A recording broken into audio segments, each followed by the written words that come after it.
Well, hey there and good morning. Thanks for dropping by for today's video presentation.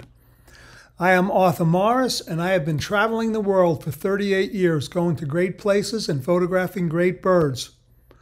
And most importantly, teaching others to do the same thing. I've been blessed 7 or 8 trips to the Southern Ocean, 1 to Barrow, Alaska for this beautiful king eider. I visited Bosque regularly for 15 years until they ruined it. Unfortunately, it's not even worth a visit now from where I sit. As much as I love to travel, I do a ton of photography by my home in Indian Lake Estates, Florida. Baby sandhill crane here.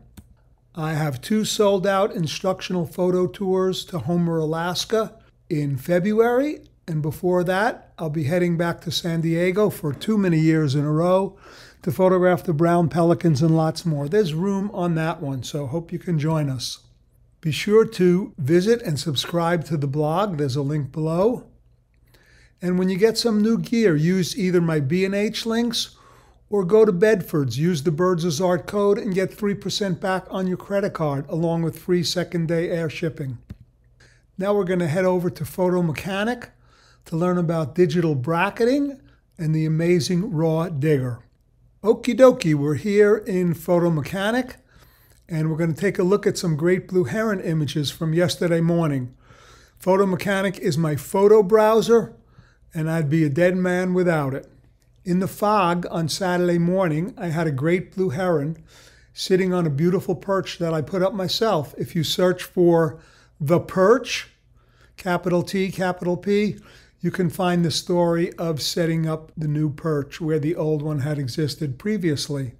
So I have a great blue heron on the perch in the fog, and I left my blub at home, unfortunately, my big lens ultimate beanbag.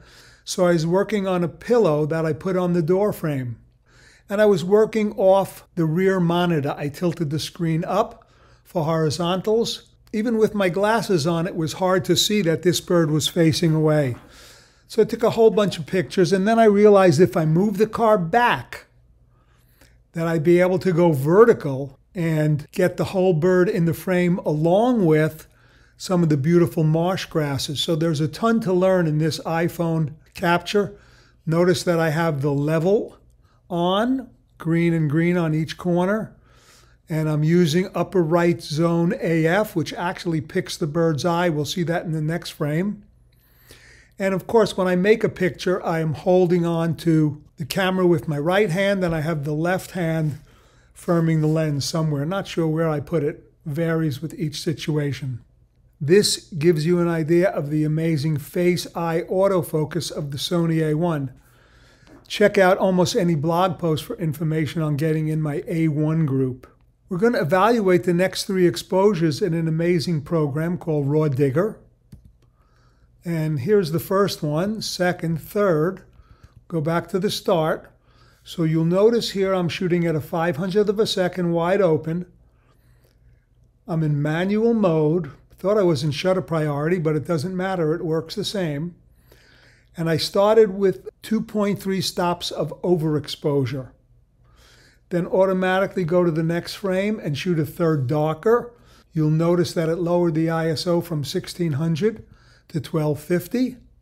And then for the third frame in the series, it raised the ISO to 2000. And notice here I'm now at plus 2.7, the darker one at plus 2, and the base exposure at plus 2.3.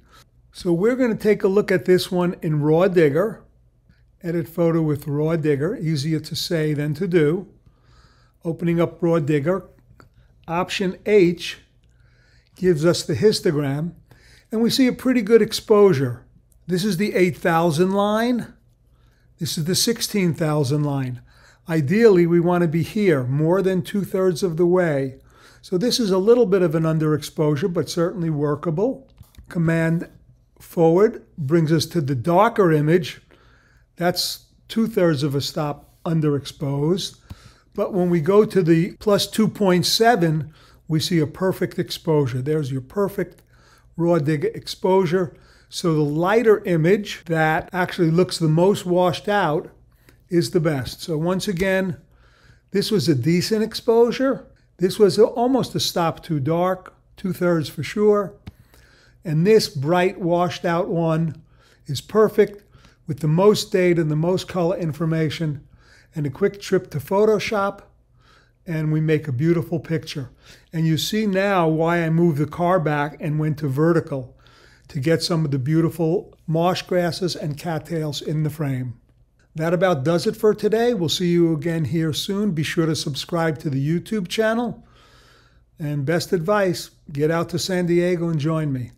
Love you much. Cheers. Artie.